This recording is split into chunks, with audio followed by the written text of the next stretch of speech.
नन्ही चिड़ियों का समूह पहाड़ियों के पीछे जंगल में रहा करता था। हंसी खुशी जंगल में सब अपना जीवन व्यतीत कर रहे थे, पर काफी दिनों से बरसात न होने की वजह से पेड़ों के फल धीरे धीरे खत्म होते जा रहे थे। कम होते फलों की वजह से नन्ही चिड़ियों का पेट नहीं भर पा रहा था।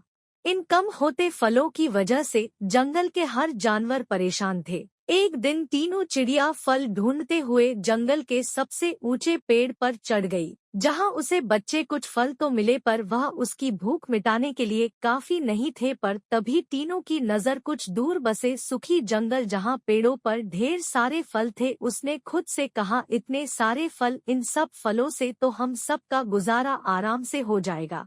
यह बात मैं अभी सभी को जाकर बताता हूँ। तीनों उड़ता हुआ अपनी माँ के पास गया और माँ को सूखी जंगल के बारे में बताया। तीनों ने बोला माँ से, माँ मैंने एक सूखी जंगल देखा है, वहाँ बहुत सारे फल हैं, चलो ना हम सब वहाँ चलते हैं। तीनों की माँ ने कहा, बेटा यह बात तो ठीक है कि सूखी जंगल में ढेर सारे फल तो हैं, पर उसे जंगल में जंगली कौवा का सरदार जग्गू चल रहता है, जो हम जैसी छोटी चिड़ियों को देखते ही मार डालता है। वहाँ कौन जा सकता है? तुम भी अपने मन से वहाँ जाने का ख्याल निकाल दो। जब उस रात उसकी जंगल के बारे में तीनों पूरी रात अपने मन को वहाँ से हटा नहीं पा रहा था। तब तीनों ने मन में कहा, हम कब तक यहाँ भूखे पेट सोएंगे, जब सूखी जंगल में हमें पेट भर खाना मिल सकता है। मैं वहाँ जाकर ही रहूंगा, चाहे कुछ भी हो। जब अगली सुबह उठने से पहले तीनों उड़ता हुआ सखी जंगल की ओर बढ़ा। जब दूर से ही उसे पेड़ों पर फल दिखने लगे, जब वह मन ही मन फल के स्वाद को महसूस करने लगा, उड़ता हुआ तीनों जाकर पेड़ पर बैठ गया और एक एक करके फलों को खाने लगा। पर उसे क्या पता था कि कौवे की नजर उसे पर पड़ चुकी है।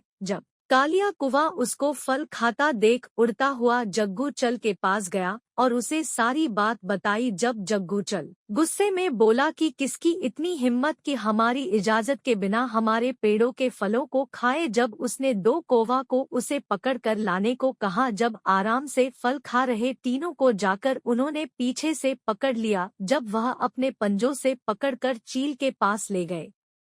जब जग्गू चल ने कहा, यह छोटी सी चिड़िया, इसकी इतनी हिम्मत क्या? इसे पता नहीं कि यह जंगल हमारा है, यहाँ हमारा राज्य चलता है। होश में आते ही तीनों डर गया और उसे छोड़ देने की विनती करने लगा। है कौवा के सरदार, मुझे माफ कर दीजिए, मुझे मेरी माँ के पास जाना है, वह मेरा इंतजार कर रही होगी। पर जग्गू चील ने कहा, इतनी आसानी से तुम कहीं नहीं जा सकती, तुम्हें तो हम सब का भोजन बना है। यह सुनकर तीनों को अपनी माँ की बात याद आने लगी। जैसे ही जग्गू चील तीनों की ओर बढ़ा, तभी तीनों की माँ और अनेक चिड़ियों ने कौवा के ऊपर हमला कर दिया। चिड़ियों को भारी पड़ता देख जग्गू चल वहां से भाग गया। तब तीनों के माँ ने उसको गले लगा लिया। तब तीनों को समझ आ गया कि अपनों से बड़ों की बात ना मरने से क्या होता है। जब सूखी जंगल से चल को जाने पर चिड़ियों ने यही अपना घर बसा लिया। जब फिर एक बार खुशियाँ लौट आई।